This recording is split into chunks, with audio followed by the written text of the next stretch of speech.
Hi everyone, I'm Annissa, and this is Whale FM's Fireside Chat with Artists. In this show, we talk about everything and anything art and crypto with designers and creators alike in the NFT space, otherwise known as non-fungible tokens. My guest today is Leeaux. Leeaux is a surreal pen illustrator in Las Vegas, Nevada. He has traveled across the country in pursuit of success by way of art and has guided him into collaborating with a growing number of people in art collectives at local, regional, national, and international levels. He has curated emerging art installations for the VIP Room, Green Room, and Media Lounge at Buku Music, an art project in New Orleans, Louisiana, and is also a founder of music, art, and internet collective companies. Please enjoy. Hi, Leeaux. Thank you so much for coming on. And to start us off, I'd love to hear a little bit about your background and how you first got into crypto and then the NFT art space.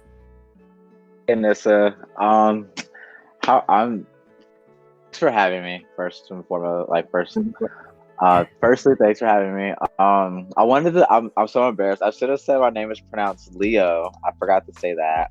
Oh, it's Leeaux. Leeaux, but it's okay because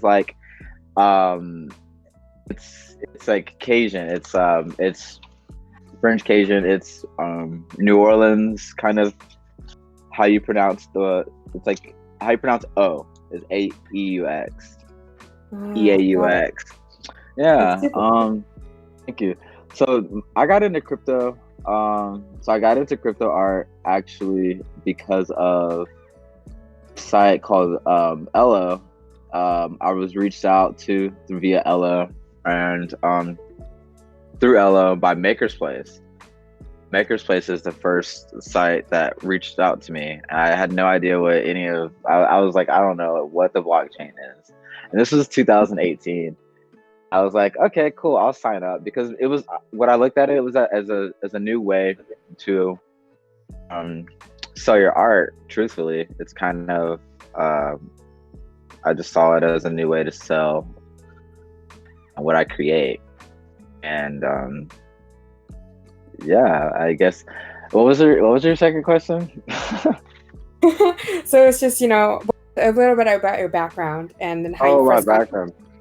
Yeah. Oh, cool. Well, so my journey started back in 2014 whenever I was staying at my brother's house and I was just like kind of down and out in a way. And I only wanted to I was drawing just religiously kind of all the time. And then I was hanging out with some friends and I sold a piece of art for $30 and it was like my first illustration. It was an original drawing and a friend reached out to me through Facebook and said that they wanted it. And I was like, wow, this is crazy. So I sold it. And then after I just didn't really look back, I was just like, you know what? If I can sell this illustration, then I'm just going to keep selling my art to survive because I kind of tweeted earlier that I could care less about filling out applications. And that's honestly, I thought about it. A lot of people probably from the crypto community thought that I was referring to platforms. But truthfully, it's kind of funny because I was referring to the house that I was applying to get. So I was more so in the idea of just, in all encompassing, fuck applications and all encompassing because I haven't really worked a 9-to-5 really. I had one sandwich job and I made yogurt. I was serving up yogurt to people who just, I don't know. I was just serving up yogurt and and that was my last job that I ever I think that was my first job and my only job. I don't know. But yeah, so I just sold art forever and that was 2011. So since 2011, 2014, 2011 when I worked at a sandwich shop, and then 2014 is when I was like, I'm gonna only sell my art. And since then, I never looked back. Wow. I mean, it's crazy how much things change, and it's it's like one vision, and it's just so pivotal. It's how did people kind of react when you first I'm gonna go into art, and did you have any plan or any sort, or just I'm just gonna get into this, I'm just gonna see where this takes me, and whatever it is, I'm just doing what I like to do. Well, I feel pretty blessed because during the early ages of MySpace was whenever the seed was first planted that I could do whatever I wanted to do. Because of MySpace, I was watching a lot of like emerging artists kind of have sharing their success stories, and they by the way, is my screen showing? No, it's still loading, but no worries because then I can share mine. Okay. Oh wait, let's see. Share my screen. Wait, change windows. Stop watching. I don't want to press a button and mess it up. No worries. But okay. So it was MySpace whenever I was like, yo, people can do literally whatever they want to do, and then they like kind of have success in it because it's creative. It's like art. And at the time, it was just pretty ripe for just like the need for creativity, the need for art in a way. People were discovering music, musicians. It was like right whenever the internet started getting extremely popular with social networking. And so then is like I was 18 and I started a clothing line. I remember asking my mom, I was like, hey mom, I'm gonna do this clothing and I need your support. I need everybody's support. Honestly, I kind of got the opposite of that. Like, I'm not gonna throw any shade at my parents, but it was funny transition into where I am now because I didn't give up even then. But I was 18 and I just had a clothing brand. Like that was it in MySpace. But then shortly after, I kind of just decided to focus more on instead of building like clothing brands or paying attention to like the clothing aspect and just kind of really focus more on like my art and then try to get my illustrations kind of I really wanted to have them championed in like galleries and stuff, and I kind of got what I asked for. So even then in 2015, um through my clothing brand, I was able to start promoting musicians in the industry, in like the music scene, our local community in Louisiana. And I started hosting concerts for emerging artists.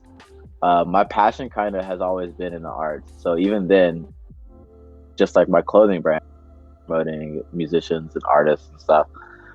Um, and yeah, it just, I guess I was kind of born into it. I feel like I really only love art. It's all I've ever, uh, that's all I've ever had to kind of just like, um, art is really, I don't know. But anyway, so yeah, the passion runs deep. I've been kind of at it for a minute. It's been exciting. I would say though, technology is a huge deal. Like I want to bring attention to that. At the time, whenever I had my clothing brand, I was using PayPal, and even then, I couldn't use my PayPal like outside like the stores. Like there weren't like a card that I could use. And I didn't have a bank account, and it's just over time, genuinely over time, I started to see more sites adapt to uh, just like the payment gateways, and they started integrating more payment gateways and started and then 2018 I was like, oh cool, here's another payment gateway kind of for like selling my art in a way. Whenever I was understanding what it was, and I began my deep dive into the Ethereum work, which was really fun still. But yeah, what's up? That's amazing. And like looking back on your website, like, seeing how you start painting in murals and stuff like that, like, was that in Louisiana as well? Like when you were starting out and you were just experimenting with your art? So I did my first mural in Louisiana. It was in a nightclub. That's where I was drawing, and I would go. I would go to the nightclub and then hang out and draw in the club. And like I wouldn't have a penny to my name. I would just kind of like go there and then sell my art in the nightclub, and it was like kind of funny. And then I ran into this one guy. His name is John Lomax. He was like, "Hey Leo, you should like apply to be one of these artists at so and so." And we're doing these like upcoming. They were doing these like projects around the city where they're installing art kind of permanently in Shreveport, Louisiana, Shreveport, and they were installing all these art projects around the city. And I got a chance to be a part of that because he found my art through there. He gave me the opportunity to do my first mural in that club, which was cool. And then honestly, there's some years went by, and then I finally did another mural This one is the one on my website. That's like that's the most recent um recent mural, but that actually happened in Las Vegas. So I was able to kind of end up. Oh wow, I'm glad we have an hour because I still have a lot to kind of talk about on even how I even ended up in Vegas. Oh my gosh, wow. So my next question is, how did you end up in Vegas? Oh man, how did I end up in Vegas? So I was originally in Louisiana. I was in New Orleans, and I was actually I just got back from Chicago because I was helping a friend move there, and then it was right around the time that I saw Clams Casino post that he was going to be a part of the Adult Swim Festival, and I was like, wow, heck yeah, I want to go to LA and see you perform at the Adult Swim Festival. I like Adult Swim. I like cartoons. So I was like, I'm gonna go and see what's up. And it was actually pretty beautiful. Didn't have any, I was like, I'm still, like I said, I only sell my art to get by. That's like the only way that I acquire any finances is through my artwork. And at the time I posted on Twitter, I was like, hey, someone buy my t-shirt, someone buy my art so that way I can go afford a bus ticket to LA to watch Clams perform, Clams Casino. And I actually it was really cool because his dad bought a t-shirt from me. And that was one of the first, like that was a sign right there that I was like, okay, I don't need to ever give up on what I'm doing. Keep doing what I'm doing. One of my favorite producers' dads just bought him one of my t-shirts from my website, and that tripped me out. And I was like, cool. Like I'm headed to LA because I had a friend who actually helped me get a ticket as well. And so boom, I'm on this bus for days and I'm headed to LA. I was just like, okay, and now I'm in LA. And then so I had that experience happen there. I met Clem. That was actually the first time I got to meet him. And he shared my art a long time ago. Kind of, we connected through my art, which was that was the craziest thing. And then one of the things I think about all the time is that he mentioned to me that one of my pieces that I mailed to him is hanging in his home studio. And that just trips me out to this day still, because he collaborated with a number of people. The song that I asked you to play was a Clams Casino collaboration with Deftones, two of my favorite just musicians, and it's just so crazy how surreal all of this really is. Whenever you're just, I feel that it was only achievable through consistency and just dedication, that you could meet the people that you admire, and it's always exciting because you learn a lot and then you could then develop your character in a better way.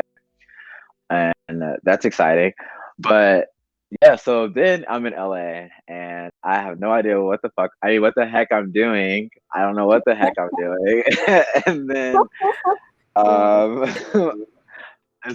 it's kind of interesting because a lot of people are, in central part of the United States, we kind of glamorize LA and we kind of glamorize just like these other places that aren't the South, like Louisiana is just like the South. Texas, I was born in Texas, raised in Louisiana, and now I'm doing my career is now in Vegas. But it was so we glamorize the West Coast, and when you get there, it's kind of cute, it's kind of nice. I mean, it just really depends on who you are, in a way. And I'm gonna say that in regards to it's people aren't gonna immediately want to walk up to me and be like, yeah, I want to work with you. Like they see this head of dreads and they just are like, no, like this guy seems sketchy or whatever, and it's just like it just the world treats you differently. It's something that I understand, and I'm not jaded by it as much as I used to be. because I've learned to forgive. So like I forgive people for how stupid they are sometimes, and that's like the best part of moving forward. I think that that's like the best part of growing as an artist too, is learning to forgive. Um, so I forgave these people, and I kept going in the in the art scene, no matter how like my appearance would turn people away, because people aren't really used to just like natural, just all natural, I don't know. Anyway, so back to how I ended up in Vegas. So I'm in LA just wandering around. I'm drawing, just making art in the libraries, and a friend contacts me and he says, "Hey, I want you to draw. I want you to use your artwork for these Zodiac tees, these Zodiac things I want to make. I want to make some Zodiac shirts. Come out, come hang, come chill." And I was just like, "All right, I'll go. I'll come out there." I mean, he's like, he could let me stay and like let me stay over at his spot. And I was like, "Cool, like this is cool. I haven't seen you in a long time." I originally met him in New Orleans selling art in the streets. I'll go back to that too. That's like a lot of where my career kind of started, is selling art in the streets of New Orleans. I always write about that, and I always refer back to that because Louisiana is my home. So it's kind of put me where I am today. But I meet this guy and I'm like, yeah, I want to work. I just want to get work done. Like I want to make some money. Like I'm out here. I don't have any family out here. Everybody's shady. Nobody's real. I just want to make some money. I want to get some stuff going. I want to do I want things. And so, right, I was like, I just want things. And then the whole time I was there, he never made a shirt. He just was on some. He just was not about it. They just weren't really. They weren't prepared to make things, which is crazy. You can have all the equipment, but you just, it's just all about doing it. You just got to get up and do it. But that made me stay here longer, because while I was here, it was kind of a signal. I was like, yo, I'm stuck here. I'm in the middle of the desert, basically. And I don't know what's going on. So my family put me up for a hotel downtown in DTLV. And I walked around the Arts District, kind of explored. This was so alien to me when I first got here. It was really beautiful, though. I just fell in love with it. And and then my friend, her name's Destiny, and she's an incredible person. And it was my destiny to stay here, because she was like, hey, you can stay at my spot. Like, don't even trip about anything. You need to make a bunch of art. I'm here to support that. And meet everybody you need to meet in Vegas while you can, because our lease is up in June, and I'm gonna move to LA. And I was like, bet, let's do it, So that kind of prolonged my stay here, being able to, interact with people, being able to communicate what I wanted to do to like kind of foster, like kind of help grow like art communities. Some of the things I like naturally do. Whenever I was in Louisiana, growing up, there was a music scene that kind of didn't really have a hub to know where and when upcoming shows were. So I made a little amateur website to kind of help convey the information by just developing the site. And it was such an amateur site. It was so amateur, and it helps. The thing is that it helps. So even today, though, I like start projects like exhibitions in New Orleans, hosting exhibitions for artists. That helped propel their careers forward, and whatever direction they wanted to do. A lot of them ended up getting featured in various publications on the internet, which I started every time I see someone that I like used to work with and they start doing super well, I just start crying. I'm like, oh my God, this is so cool. Oh. Yeah. But I mean, hearing your story, it's very inspiring, because it's kind of like you've literally just like had to make do with what you had. It's like making the best out of basically just what you had, and it was just like you basically built yourself from the ground out, and you really just took you went with where life took you, and it's very interesting. And speaking about like how you were selling art like on the streets, I'm actually very curious about that and how that went for you personally. Ooh, we.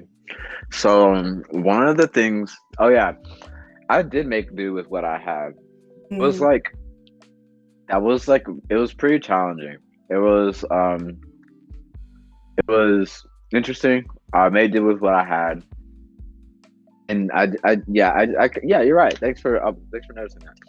Um, Selling art in the New Orleans though, that was my favorite. That's like my favorite part of my life. I There were streets, so there were certain streets. There was a street called Decatur. There is a street called Decatur. There's not was a street, and there's a street called Royal Street. And once you get closer to the once you get closer to Jackson Square, um, the church, on Royal Street, you get closer to the galleries, and kind of all along Royal, there's like a certain part that starts, and then there's just nothing but galleries up and down the streets. It's exciting because there was just a lot of foot traffic. There was just a lot of energy at intersections. People would sit and set up like their music and just kind of like perform, and that is pretty much like why people came out to New Orleans, was to just get lost in the streets and then wander around and buy art, really. And so I would set up on Royal Street. One of the things, what got me, oh wow, this is this is bringing me back. This is cool. So I would sit down on Royal Street from like 1 p.m., or I would try to get there around 10 a.m., 11 a.m., and then 1 p.m. to like 2, almost 3 p.m. ish. I was out there around those times, and I would sit cross-legged with a flag. Like I had this like Jack Daniels flag that my friend let me use. Yeah. Sat cross-legged, and I put that on the ground with my artwork on it, with my prints and stuff, and just sat there, And people were, in the morning, there were so many tourists, there was so much traffic, so much foot traffic around that people, I would make at least like $120 off of Mm-hmm. prints. Maybe like on a great day, I would make like 200 to 300 on prints. It seems like, and this was like from just bystander to being able to that. So I kind of do this thing where I just build around me, and it was funny that from doing that. And just kind of, and then there was another street, Decatur Street, same thing. Whenever our shift would end on Royal Street from 10 a.m. to 3 p.m., we would move to Decatur Street for the later evening shift, setting up and selling our art in this cute little quaint cubby hole that was on Decatur Street. And traffic was there.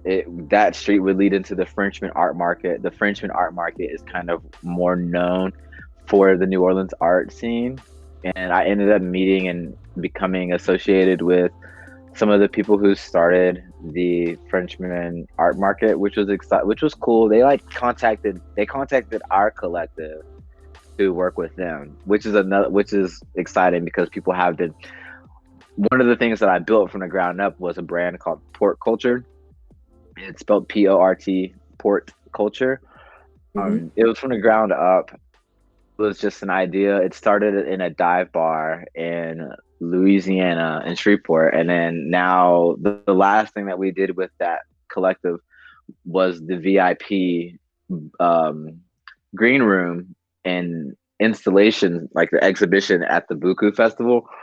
And ASAP Rocky was performing there. I was backstage and I was on my phone, and then all of a sudden ASAP Rocky just walks back with his little entourage, And I was like, wow. I was like, I kind of laughed. I was like, had I been more thirsty for clout, I would have walked over and been like, "Hey, Clem's Casino has my art in his studio." He would have been like, "Who are you? Get away from me!" But like, that's okay. It's worth a try. Yeah, it would have been worth a try. But I only just saw him walk by, so then I was like, "Wow, this is crazy," because like it was just like an idea that I had to start this like collective and this art collective, and then from there, like it put me in the same room as like that person. So another artist that I really admire. So it was cool. But selling art in New Orleans though was really what propelled me forward. People started reaching out more once they saw the vision. I worked with like tons of artists in the area and then started hosting exhibitions and stuff at this brewery, which was pretty tight because I would invite a lot of like I invited this one guy. This is a funny story. I invited this guy. I think his name is Dan or something. He basically was the downtown development district's like president. So he had a pretty important role for the downtown development of New Orleans. And there's this brought him over. I saw like he accepted my invite. Him and his wife came out to the exhibition, and I was like, "Yay, you guys came!" And then he was like, "Yeah, let's get a beer." And so he got a beer, and then I was like, "Oh my god!" He was like, "I want to see your art." I was like, "Oh my god, come on, come over!" And so I brought him over to my art, where my art was at. And I was like, "Yeah, check it out. Like, here's my pieces. Here's some of this other artist pieces." And I was like, "Oh wait, hey, you're gonna get a kick out of this." And like I showed him this other artist's piece who goes by the name of Achu. And Achu is a street writer. He's a graffiti writer who kind of like spammed all of New Orleans with his art or with his like tag. He just like whenever you're in New Orleans, you see Achu somewhere. And he looked at the art that I had from Achu hanging in the exhibition and was just like, he was all like, smiley at first, and then just went like straight faced and was like, "Oh, that guy cost us a lot of money." And I was like, "Oh, oops." Oh. I didn't, because he works in the city. He works in the city, and then he tags over stuff, so that creates a problem for him. And I didn't really think about that. The thing that was in my head the most was like, look, like street art can exist next to artists who are trying to work on their craft, or like a lot of college students. I would show their work, and I was like, look, like these pieces of art can exist together. People appreciate it. And the thing that I wanted to say was that like Achu's art pieces that he had on display sold before I even hung them up. But I was kind of just getting the point across that like, there is a movement happening. There's like, the appreciation of art is kind of, you can't really like, it's unstoppable. Art brings everyone together. So that's kind of what I was like what I wanted to do with our exhibition was show that art just by nature brings people together. It's kind of like where I stand on a lot of things. But, That is very beautiful. And, it's like, the whole idea of like bringing people together and kind of bridging that gap between people and cultures and things, because, when you break everything down, it's just, what I say, it's like there's like few things that can really tie people together, no matter where you're from, what differences you have. It's food and art. Well, for me, it's at least it's food and art. And so, yeah. With your art, it's like, it's interesting because I see, like I come from a Chinese background. So when I look at these pieces of art, like I see that like some symbols or some motifs that are like from my culture, and I see this and I see, oh my God, like this is insane. Like even your signature, it's like this stamp that they used to do in like ancient China. And it's like I saw that and it was so signature that like it just caught my eye. I love it. When did you start doing that? Or how did you come up with the idea? Oh my god, I'm like, I can't stop smiling right now. Thank you. That means a lot because I'm inspired a lot. So I've never been there. I've never been on that side of the world, and I'm so inspired through like media and just just stories in general. History, I love to go to the museums, and I would see like stories of like sacred cranes and divine beings coming down the earth and taking shapes of like tortoises or cranes, or you know, just like the whole fantasy world that resonates with me so naturally. So I kind of just like a hodgepodge all of these traditions together in my head that I kind of have an affinity for, even with like the spooky occult stuff or just like spooky esoteric things. I like really dig that too, and just a lot of like, um, oh yeah, I just like naturally do that. I feel like I naturally do that. My stamp though, my signature, that signature, I really don't know when that signature came about. I know that I don't know when I started signing like that, but I know I would like to guess so it was somewhere around 2014, because at the time I was using my first name in my work, but then I originally just completely adapted to my creative name, which is Leeaux. So then just I would say my professional art career started around 2014, where I was only selling art to get by. So I kind of just wanted to do long lasting signature, spelt like that, Leeaux, kind of stacked and then surrounded with the square, with the rectangle. Mm-hmm. Yeah, that was one. That was a fun. That was a. I don't know when I did that. That's fucking good Whatever observation. you do, it's awesome. I love it. Thank And you. whenever I see your art, like it kind of reminds me a little, like Spirited Away, that kind of style. Like even because it's so like connected with nature, and Oh yeah. it's so connected. Like I feel like there's like like art. I mean, there's flowers and there's like leaves. There's like grass. There's stuff like that everywhere. And so and like even these little people that you see in this piece, you know, are those little people like spirits of some sort? Like, it's. I guess my question to you would be like, where do you get this inspiration from? Like from the structural development of the piece. Like, what is your process kind of like whenever coming up with these pieces? Is there a story or whatnot? Okay. I'm trying to see your screen now. Um, and I just realized that I can't see it, but I could kind of see it. Watch it. It says I'm watching a screen. Okay, No double way. click users. Okay, let's see. Um, let's check it out. It's like kind of showing me if I hover over your screen. Are you on my makerspace right now? Yes, but then I also saw the link onto the stream text. So the piece is Teneras Spiritus Gratis. Oh yeah. So so all right. So this all goes back to New Orleans. I'll bring this back to New Orleans as well, because this is when I I was just figuring it out. I'm in the streets. I'm like, okay, I want to sell my art, and I want my art to go to the next level. I know I'm good. I'm running into tourists that are just super excited to appreciate my artwork, but they're just like, I don't have any money to do it, to buy it, or whatever. That happened a lot, and it still happens a lot whenever I'm like sitting. Whenever I was sitting and trying to sell my art in the streets, people were like, this is good, this is cool, I love it, and they just like keep walking, and I was just like, excuse me, like, do you not see how much detail I put into this? I would be like, excuse me, did you not see how much detail I put into my art? This is like my craft. Like, what do you mean this is good? And you just keep walking. So I was like, okay, well, you know what? All these people are, and so I'm like, well, where are you going? And I go look, and I like see that they're walking into a gallery. I'm like, oh my God, okay, well, you know what? These people will probably turn their heads a little bit different if I say that my art's in a gallery.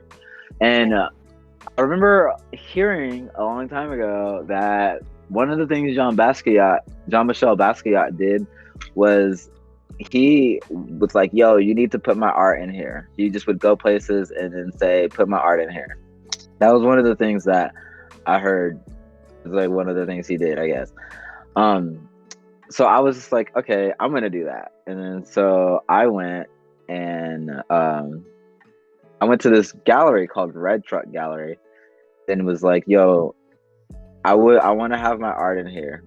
And then they were like, okay, let's check it out. They're like, all right, let's check it out. You just walked in here and you're like, I want my art in here. Like, let's check it out. Like, okay. And then they're like, okay. So look, they saw my works and they were like, this is good. This is really good. Like, let's put some prints in here. And we do a thing called New. I think it was called New. It's like a new emerging artist for New Orleans. Mhm.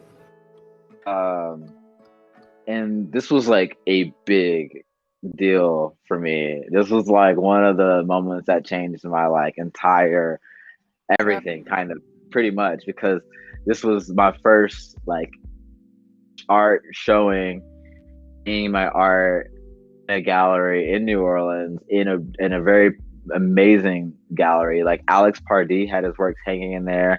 Tara Wow. McPherson, I think her name's Tara McPherson or Tara McPherson. Oh, I think it's Tara McPherson. Let me check it out. McPherson, yeah. Tara McPherson was in there, and Mad Grabs. Let me see, Mad Graves, or Mad. Okay, Mab Graves and Tara McPherson. Those are two really huge, like surreal, lowbrow artists that the gallery owner had their original pieces and just were rotating their artwork from all this like extremely prolific up and coming artists. And, you know, the gallery owner kind of was connected to Juxtapose magazine, and just all this like high profile art stuff was just happening at once. And I was like, oh my God, yay. And so I showed my art and it was like really cool. I was like just sitting down selling my art in the streets. And the next day I was like, hey, they put my art in the gallery. Like, that Wow. was cool. And I was just like, that was so exciting. I was staying at my friend's house. I was sleeping on her couch. She was like, Leeaux, you need to get up and you need to get this freaking thing framed so that way you can freaking be cool. And I was like, man, I'm scared and anxious and nervous. I was all anxious and like Mhm. I was just anxious. And then plus my piece didn't fit into the frame, so I had to cut Mhm. it a little bit. So I was like, No. oh my God. Yeah. I was like, oh, and it was the largest illustration that I ever made. And then at that moment, I was just like, it's okay. Sacrifices need to happen, I guess. So I was like, I cut a part of my piece and then hung it up, and everyone was happy. And I met so and so and so and so. But that day, I was outside. This lady came up to me. I don't know her name. I wish I could remember her name. I don't know who she was. She might have even been like a New Orleans spirit woman that wasn't really even real and just was like, hey, I'm a ghost, but I want to talk to you, Leeaux. And well, she wasn't that mysterious. She was there for the art show. So she wasn't like Mhm. that mysterious. I'm sure I could have figured out who she was. But she was like, yo, your illustrations are really good. She was flipping through my art. I was like showing her, you know, I had my art at the time. I would carry all my illustrations in my backpack. She was flipping through my pieces, and I got a chance to show her kind of like a sample of my work. She noticed all the floral characters and all of the whimsical, more nature-like pieces, and she was like, "Hey, you know what's gonna work for you better?" I was like, "Yeah, what's that? I'll take your criticism." She was like, I want to give you one critique." I was like, "Yeah, I'm down with that. Like, I love. It's called creative criticism. It's okay." She's like, "You're gonna probably go way further if you do more natural work, because your natural line work is do more natural things, and then you're gonna do fine." And I was just like, okay, I'll take that. I was like, I'll take that. Because like as an artist, you could do anything. You know, as an artist, you can try all kinds of styles. But one of the things that I've just been like, I wouldn't say that that's like permanent thing in my head that I kind of live by, Mhm. but it was a thing that she observed in my work that was, whenever I was more natural with what I did, it turned out great. It was like the better thing. So by default, flowers started coming in more. Just by reaction, it was more flowers and stuff just started coming. into my works, and I guess that kind of shaped a little bit now. A lot of people kind of notice that. They really appreciate that. And I guess she was right. I guess the spooky ghost lady that I don't know who was right. Well, thank God for that speaky ghost lady, because I love your I love your nature, your works with nature as well. With these pieces, I remember we spoke about, some of the artists that kind of brought inspiration to you. And it's amazing to like kind of hear like, people like, Alex Pardee is like coming to the space only recently now too. So that's very exciting. So I think there was this artist, her name was James Jean, Yes. that you spoke to me about that was like kind of inspired your work. Are there any kind of other movements, or I guess cultural, like things that kind of influence your work? Because I know that with your hometown, like New Orleans, like it means a lot to you. Like I can tell from the way that you talk, and like it's home. And so I love to kind of understand like how that, or how your experiences growing up, that environment, um, influence your work now. So I think that what Louisiana and kind of that area is far more magical than I can comprehend. I think that the area that I was growing up in was like Caddo Parish, so I think that there was a lot of like ancient magic involved in the area. A lot of people, a lot of the artists in Shreveport, it's kind of like a huge undiscovered gem of artists there. The art community is very raw, and it's just unbelievable, really. I don't really talk about it too much, but all my artist friends that are from there, they're just as great as me. It's incredible. We're just I feel like it's a very raw energy that if you're like meditating and you can tap into, because art's kind of meditation. But I think that a lot of my influence came from since I was technically surviving on my art. I just needed to always get better. So I guess environmental wise, I wouldn't really say I've invoked much of like landscapes into my work. If I were to draw out, even at the time, some of my work kind of showed more mountain-esque backgrounds. So maybe subliminally, I was tapping into a future self where I would see a mountain-esque horizon all the time, which is Vegas. Maybe I was tapping into that. I think there's a lot that we can't really comprehend just yet about how we act as mediums to channel and create and produce art. I think it's really cool. I would suggest people to get a pen and paper and to go out into the world and write or draw your experiences, or really flesh out that inner part of you that I don't want to describe the feeling, but I think everyone knows what I'm saying without having to really describe it. I also want to appreciate everybody for sticking around and hearing this story, sticking around for this fireside chat, by the way, because there are quite a few people in here, and it makes me happy. Thank you for being here. I think it's just such an interesting story, hearing how you got your start, and with all the projects that you've done like throughout the years. And so I actually, moving on to the next question, I'd actually love to know, what is your favorite project that you've done? Like seeing, like, I could kind of call you like an entrepreneur basically. And I've said this throughout my streams, that I think that all artists are entrepreneurs, because you technically, like, there's so much work to do. Like you have to like establish your client base, like you have to manage your content, Like it's really, there's so much work that goes into it other than just creating art. It's managing a business essentially, and in your case it's multiple businesses.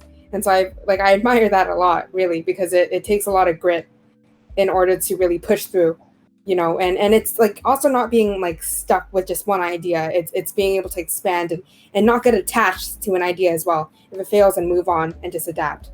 And so, yeah, what is your favorite project that you've done, and what advice would you kind of give to fellow entrepreneurs in this space who kind of want to like explore creating their own business in art?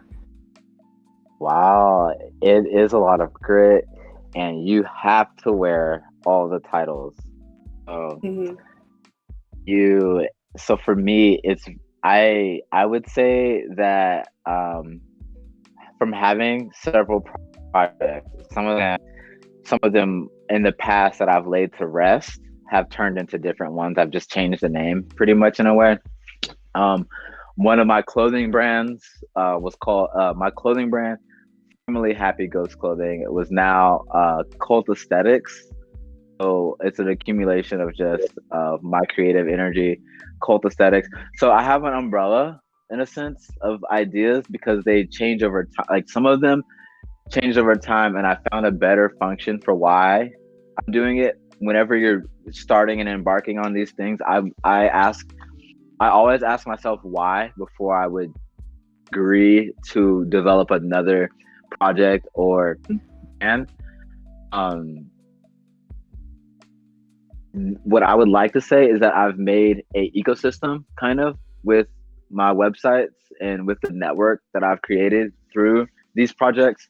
So like I said, so I think that sometimes I might sound crazy. I might sound like a like I might sound funny for saying this, but I feel that myself and my team, we've created a conglomerate Mm-hmm. of like entities in a way, and I'll explain because some of them have different functions, but they all are kind of a part of the same aesthetic and the same energy. So Mm-hmm. it, with my clothing brand Cult Aesthetics, I started using the hashtag art cult because Mm-hmm. I I understood at an early time that there will be a community that surrounds you and your art. I learned this through a really impressive, an amazing band, Silent Planet. They're great friends of mine. They rock heavy, and I've watched them, go from like barbecue backyard shows to enjoying time with them on the Las Vegas Strip as they just performed at a huge stadium with Senses Fail and other bands that I grew up listening to. Incredible to see that. So I've learned that you end up developing a community around your art. So I was like, okay, well, I'm just gonna use the hashtag art cult to see, like, what, like, I'll just use that to kind of, um, I kind of bundle that in a way. So then art cult eventually began creating. It kind of created its own network through through other sites just by promoting the tag. Then I have the brand Team Kill Everyone, which I started a long time ago. Team Kill Everyone. So if I were to pick a favorite, it'd be Team Kill Everyone because it's been the longest running. Team Kill Everyone is a unfiltered kind of like creative hub where I collaborate and work with like various artists from across the world. Recently, like last year, or it might have been, yeah, I think it was last year, we did a international project where we got the artwork of, I selected like maybe 6 artists, or I think we did like four to six. I counted 6 because I counted myself and another colleague, but it was 4. We picked 4 artists from across the planet, and put their art onto merchandise, and then sold their merch, and then gave them the profits, and it was really great. And so it's Team Killer One's just the longest running project. It's just the longest running thing. But, it's like I felt that creating it was kind of needed back in the day because it was just an unfiltered expression, a form of expression for like just kind of for me in a way. Like I always want to say what I want on the internet or say how I feel wherever. And it doesn't and it not have any other hidden meaning, like or it not have any other like um tone to it. It's just like, here's some great art, check it out, like boom, that's it. Or we would share little quotes or something like that, and boom, that's it. Like we did, and it just, you know, at a time I had a real bad anxiety for like using the internet, and then I kind of was like, I don't really care, so I would post under Team Kill Everyone, and then like write like I would just post art and just post like other cool stuff. But that project kind of like that project itself, it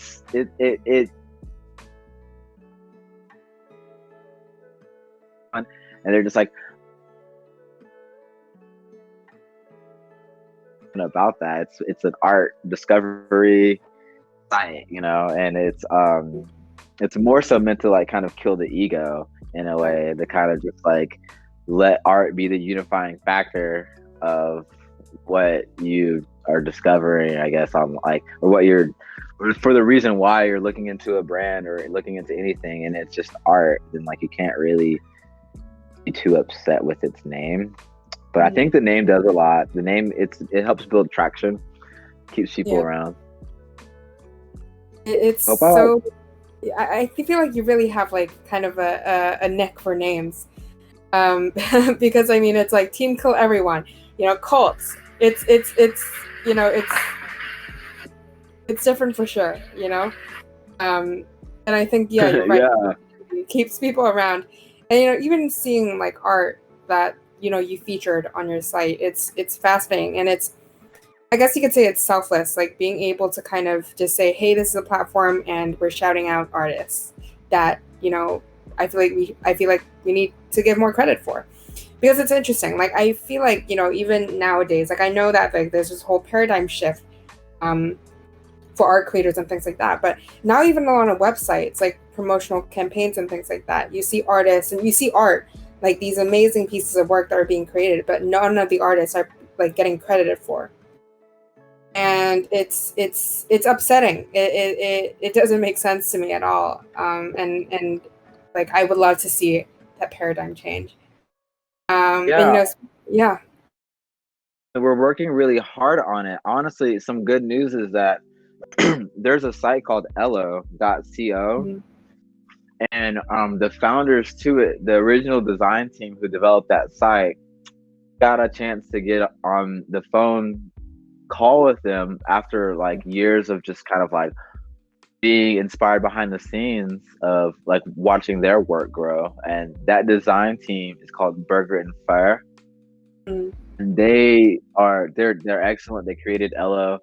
They are actually we're going to work with us on Team Kill Everyone and kind of reshape the site and kind of help, I guess, make it more scalable, which is what we're gonna work to do in the future. So some little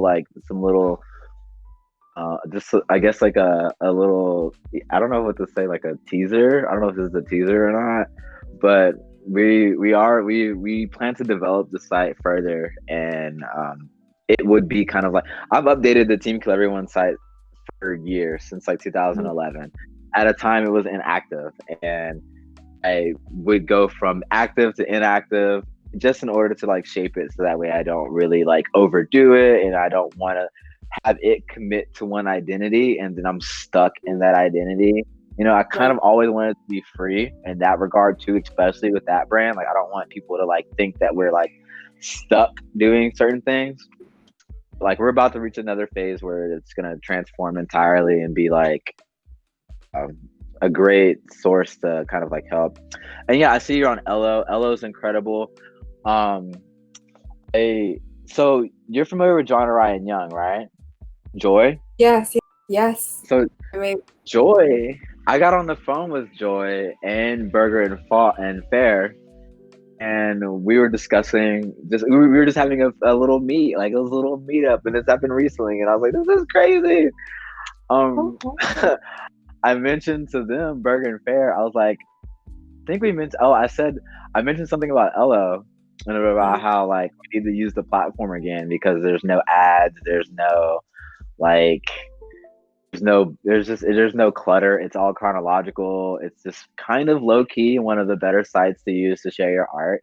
And there's a link that you can link your NFTs to and then sell it that way. So it's untapped for sure. Like for at least like the emerging crypto art scene. would love to start seeing a little more people gravitate kind of in there and like really premiering their art on there. Like I've been using it since 2014, and I like kind of have like a decent like portfolio of work. So if you like look up Leeaux on that site, then you would see just like years of me like like cataloging some of my more favorite parts of my creative life, I guess, whatever. Mhm. Yeah, Yeah. platforms are cool. I mean, but it's there's so many new platforms now allow artists to kind of just showcase their work that it's like you're right, like there isn't enough ads. There's no, I guess, like actual like quote unquote promotions for it. So it's going to be interesting to see how organic or how organic traction can be kind of produced in a way. It's really nice. You can kind of monitor how if you I would recommend so for artists that so okay, you also asked what would you suggest for artists if they're going to embark to being an entrepreneur. My mentality is that I kind of just my mentality is to just kind of go and do the things. I want to do all the things, and Mm-hmm. you know, life's not promised. Life's not I guess like life's not really guaranteed to you. So you gotta like do as much as you can while you still walk the earth. That's kind of one of the things that I like repeat in my head. It's like I'm as long as I'm able to like put one foot in front of the other, I will create, I will make, you know, I will do. And sometimes you start projects and you just kind of get weirded out and you think it's not gonna work. I mean, everything takes time, and I would never give up. Like Team Kill Everyone, I started Team Kill Everyone in 2011, like 2010, pretty much, because I was in a band, and then that like we like played off of the words, and then like created other things from the words, and then like now here's Team Kill Everyone, and now I'm working with people who have like had their foot in the creative industry for so long, just because I didn't stop. Like maybe that's 9 years of having the site, like part of my life in and out. But I think that like where I'm at now is I feel like it's kind of it feels nice to say that um more people are, I guess, working open to working with me or working with what I've created. Um just doing it. So like another example is that port culture, PORT culture. Um, I started that in Louisiana. Just I was like, wow, the city's named Shreveport. Oh, I started doing artist showcases highlighting the emerging artists from Shreveport. So we called it Port Culture, and that turned into so many other things. And I ended up doing great things in New Orleans, a major port city, and major port cities, and kind of focus on that. But it was last year, it was like at the end of 2018, I noticed there was like some kids in like Long Beach, California, starting to adapt to use using the port culture hashtag, because they were photographers. They were like, it's portrait culture. We're calling it portrait culture, but port culture for short. And I was like, wow, this is super narcissistic, because you're all just like spamming your faces whenever this was a collective of people premiering their art, you know. I have I have some fun stuff waiting for them later. But what I wanted to say though is that the fact that like picking that name, like picking that to like hold, like just like using that first is super powerful, because it's like once you think of a great name and once you just like start your project or start your business or start your brand or just do that one thing, your future self is gonna thank you. So a part of me thinks in this really weird quantum level, like how come there was no port culture at first? Right. It's At first, and then you pick it and you make it, then it's magical. it's you're right, and it comes down to names and things like that. But it's always so tough. Like you need that originality to kind of, and to what I said, like I think you really have a nick for names because it's like these things I don't think I could come up with. Seriously, it's it's like the same old. I feel like that everybody uses because it's safe. But yeah, no, I admired that, and I think you have a talent for that for sure. You know what's crazy? Yeah. I was able to acquire abracadabra.eth. No way. Yeah. How did you? Oh my! How did nobody come up with that? Oh my I gosh! know. That's what I Right? was saying. How come nobody That's picked such a good that? name. Yeah. You Oh my kidding me? god. Are you kidding That's me? a I'm gonna dope. do so much.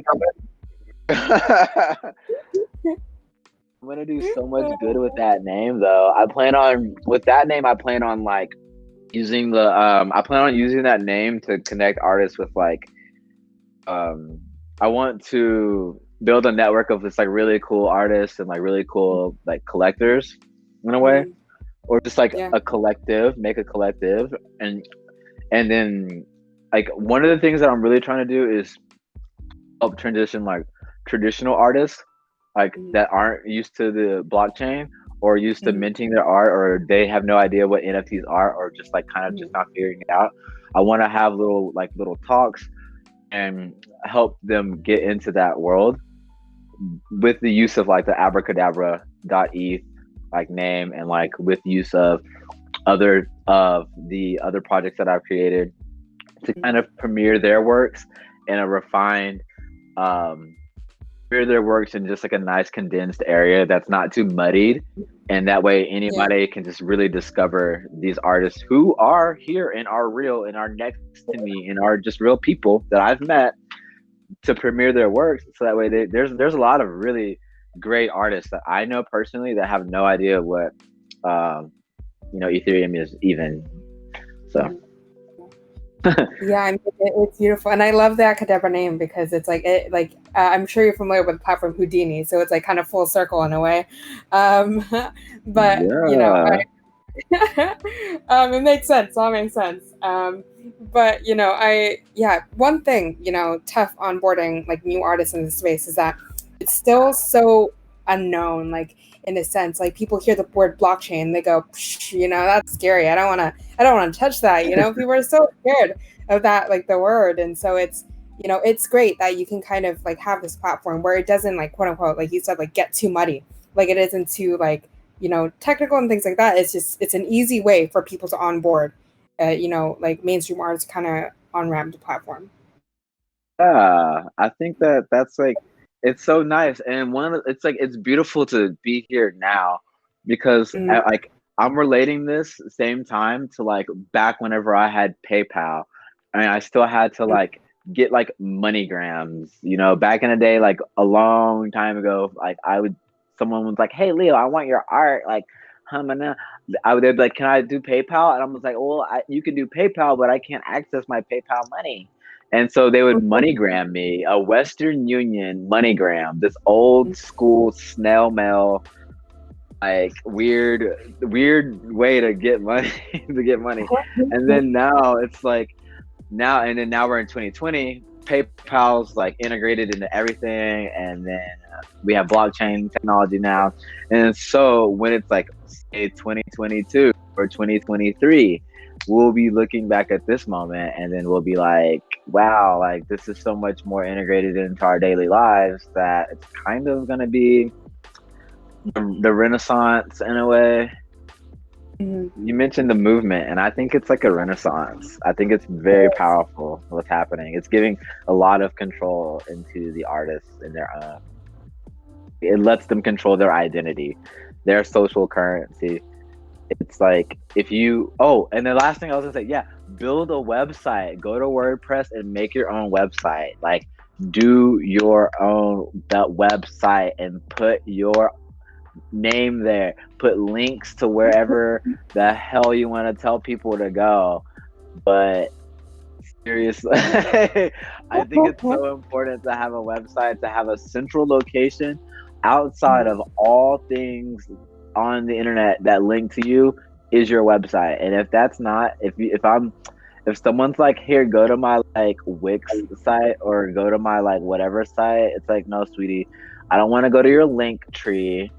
I don't want to go to your whatever. I want to go to your website to where I can see what you want me to see. Yeah. You know. But that was my passion for. I really want to like tell people. I really want to be like, yo, make your own site. I was developing sites for a lot, like several people for a while.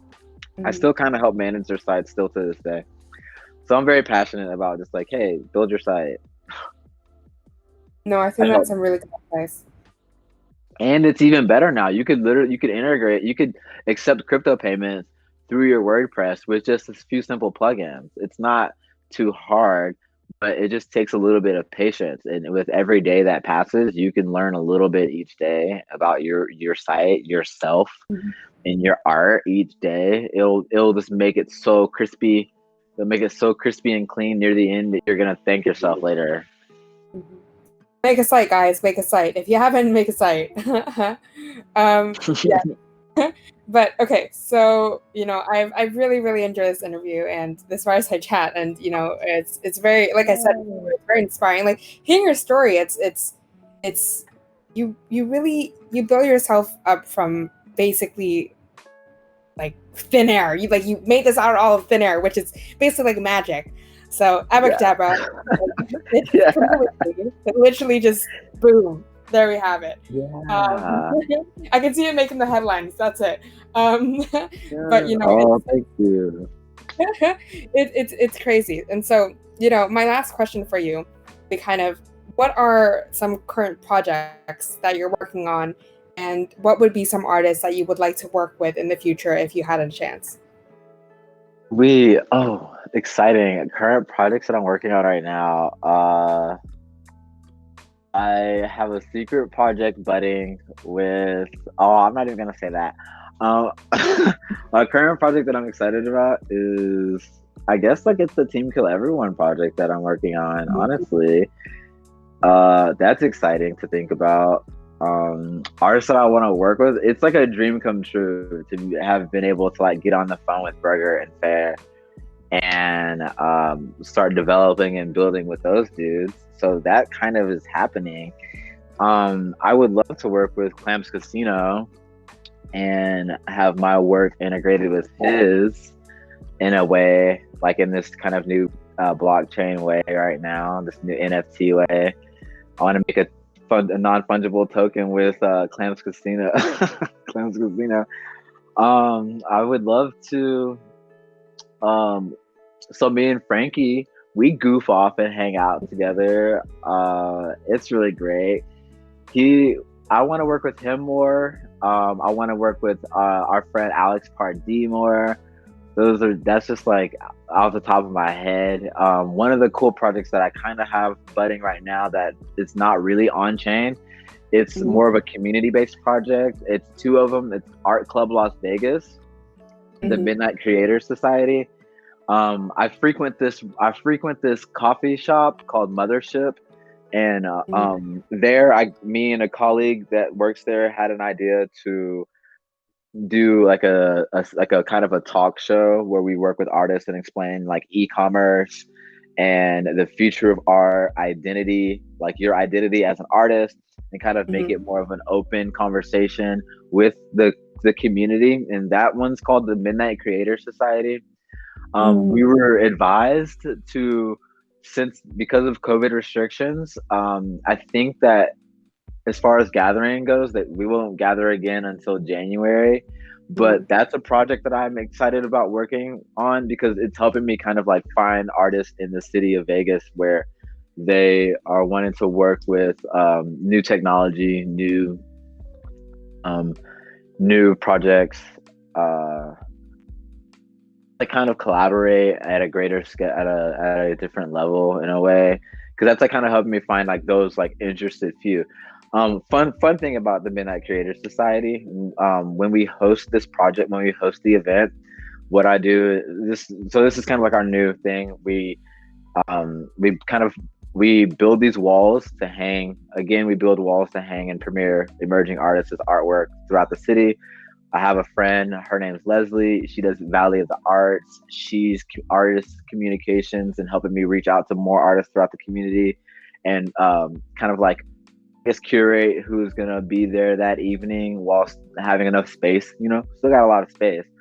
But when you attend the event, we do, as the Midnight Creator Society, we do a phone check where we take your phone whenever you get there and we give you a notebook with our logo on it, a pen with the website, and a camera, disposable camera, like one of those like Fujifilm tiny like little point click, and then you gotta go to the shop to develop the film. So what we do is we give those to our audience so that way when they get there they're kind of present and in the moment and not distracted by their phone. But that's like one of our that's our project to kind of build a real raw connection into the community here while still keeping the voice alive with art, while still keeping the authenticity alive through this project, like with the art community. So that way we can kind of have more of a foundation moving forward. A lot of my greatest collaborations came from networking events like that.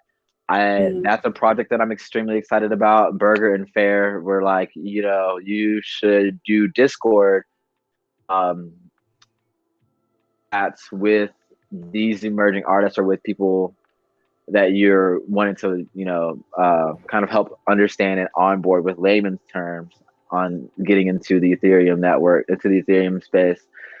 And that's kind of happening organically. So I enjoy doing it. So it's actually organically just kind of coming together. I like building the websites.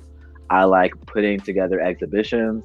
I like doing, quirky interactive things where it's like, hey, no, you got to check your phone in and you get these notebooks. Like, be alive, be woke, go do things.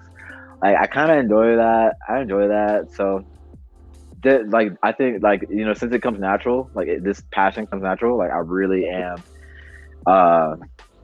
that passion comes natural, so it's like, okay, it's easy to do. So it's like, if you really like doing something, the thing is like, if you don't want to do something, then you really wouldn't do it. But I like doing this, so it's kind of what's happening naturally around. So these projects are like naturally a part of what I just enjoy doing. I like championing other people's works.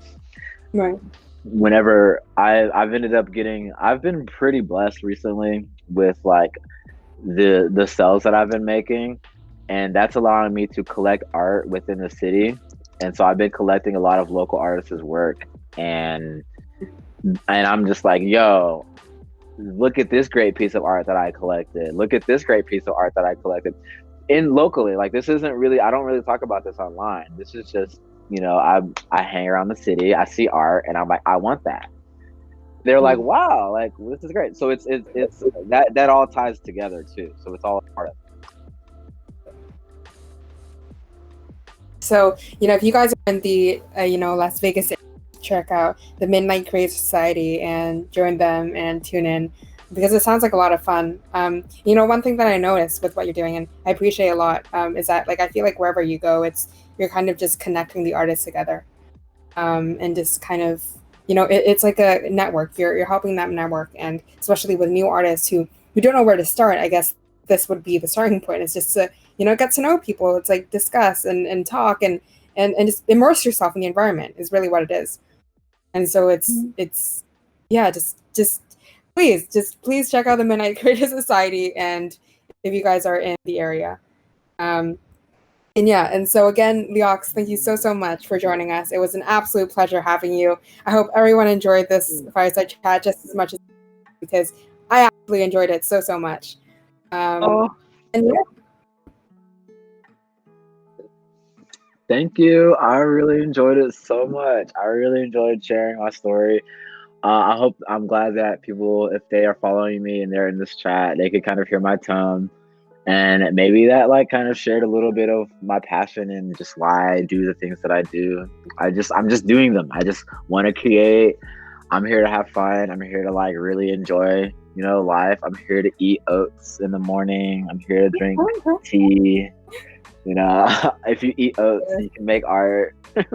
You gotta treat your body well.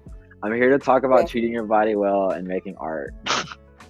It's perfect. I love it. And so guys, I just posted, all of Leeaux's social media links on the stream text. So if you want to check him out, please do. And the last thing I want to say is just stay woke, stay alive, and stay healthy, and eat oats. Very important. Yes, the oats.